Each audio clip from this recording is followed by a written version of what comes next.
Olá, olha só. Para alimentar mais de 9 bilhões de pessoas até 2050, muita gente pensa logo no futuro, né? Drones, inteligência artificial, engenharia genética. Mas e se a resposta mais poderosa para uma agricultura sustentável não estiver lá na frente, mas bem debaixo dos nossos pés? Pois é, essa é a pergunta de US$ 1 milhão, né?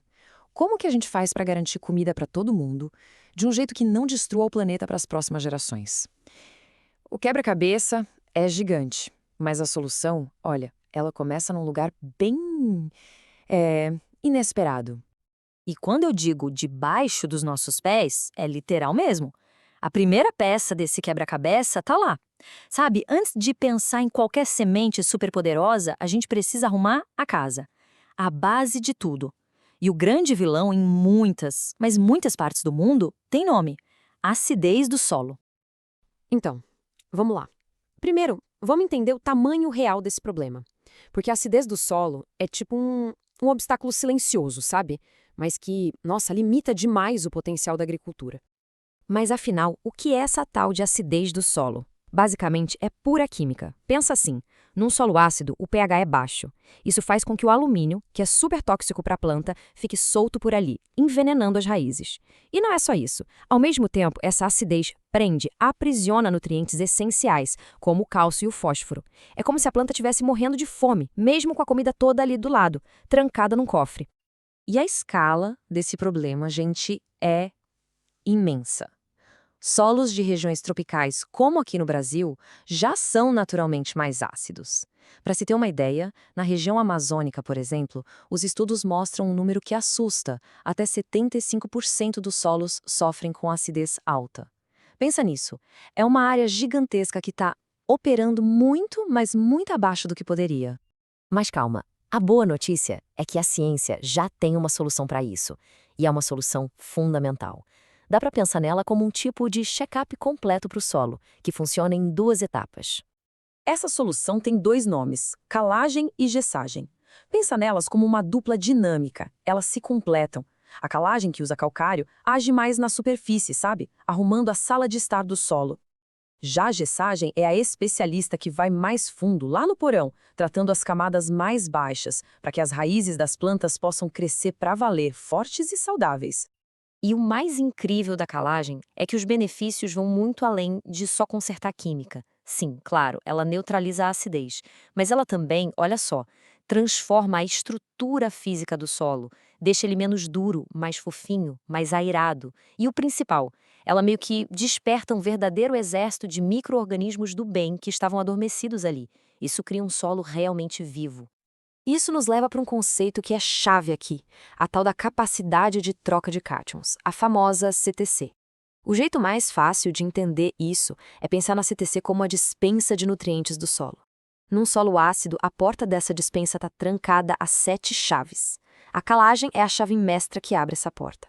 E aí o solo consegue guardar e oferecer muito mais comida, muito mais nutrientes para as plantas. Ok, beleza. A química do solo está corrigida, a casa está arrumada. Mas e agora? Como a gente alimenta esse solo de um jeito inteligente e sustentável?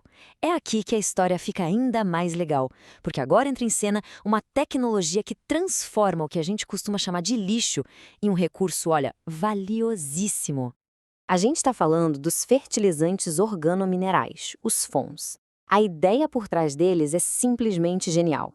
É pegar resíduos orgânicos da própria fazenda, sabe, esterco, restos de cultura, fazer uma compostagem com tudo isso e depois turbinar esse composto com nutrientes minerais. É a tal da economia circular na veia aplicada direto na terra. E o processo de criar um FON é uma transformação incrível. Olha só, tudo começa com esses resíduos orgânicos. Aí, através da compostagem, a própria biologia entra em ação e converte tudo aquilo em um humus estável, super rico. No final, esse verdadeiro ouro orgânico é combinado com as fontes minerais. O resultado? Um fertilizante completão e de alta performance. Então, onde que os fomes se encaixam nessa história toda? É que eles não são nem uma coisa nem outra. Não são puramente minerais e nem puramente orgânicos. Eles são, na verdade, um híbrido muito inteligente. Eles pegam o melhor dos dois mundos, a potência, a alta concentração dos fertilizantes minerais, e juntam com todos os benefícios de longo prazo que a matéria orgânica traz para a saúde do solo. Tudo bem, a teoria é linda, né? Mas e na prática? Lá no campo, no dia a dia? Será que o resultado compensa mesmo? Bom, vamos ver o que a ciência, o que os testes de campo têm a dizer sobre isso. E as vantagens são bem claras, viu? A parte orgânica do fertilizante funciona como se fosse um sistema de entrega programada de nutrientes. Ela vai liberando a comida para a planta aos pouquinhos durante todo o ciclo de vida dela, o que evita desperdício. E tem mais, ela melhora a capacidade do solo de segurar a água e também de respirar, criando um ambiente perfeito para as raízes crescerem felizes. E os números do campo, os dados, confirmam tudo isso, em várias culturas diferentes aqui no Brasil. De hortaliças como tomate, batata, até grãos super importantes como milho e feijão, os estudos são muito consistentes. Eles mostram que a adubação com fomes entrega uma produtividade igual ou, em muitos casos, até superior à dos fertilizantes que são 100% minerais. É um resultado e tanto. Então, quando a gente junta todas essas peças do quebra-cabeça, sabe, a correção da acidez, a alimentação inteligente do solo, uma imagem muito clara e, olha, muito promissora do futuro da agricultura começa a aparecer. E o ponto principal é exatamente esse. Não é uma técnica contra a outra. É a soma, é a sinergia. Primeiro, a gente arruma a base do solo com a calagem e a gessagem. Depois, a gente alimenta esse solo com os fertilizantes organominerais. Fazendo isso, a gente não está só nutrindo a safra de agora, a gente está construindo um solo mais rico e mais saudável para o futuro. É a criação de um ciclo poderoso e um ciclo virtuoso. Tem uma citação da pesquisa que resume perfeitamente a genialidade disso tudo. Ela diz que transformar esses resíduos orgânicos em fomes é uma alternativa promissora. E por quê? Porque resolve dois problemas gigantes de uma vez só. Primeiro, dá um destino seguro e útil para resíduos que, senão, poderiam poluir o meio ambiente. E segundo, cria fertilizantes super eficientes, o que diminui a nossa dependência de fontes que são puramente minerais. E tudo isso deixa a gente com uma reflexão final, né? E se a chave para um dos maiores desafios da humanidade não for inventar algo totalmente novo do zero, mas sim olhar de um jeito mais inteligente para o que a gente já tem? E se a resposta para como alimentar o nosso futuro estiver literalmente escondida no lixo que a gente produz hoje?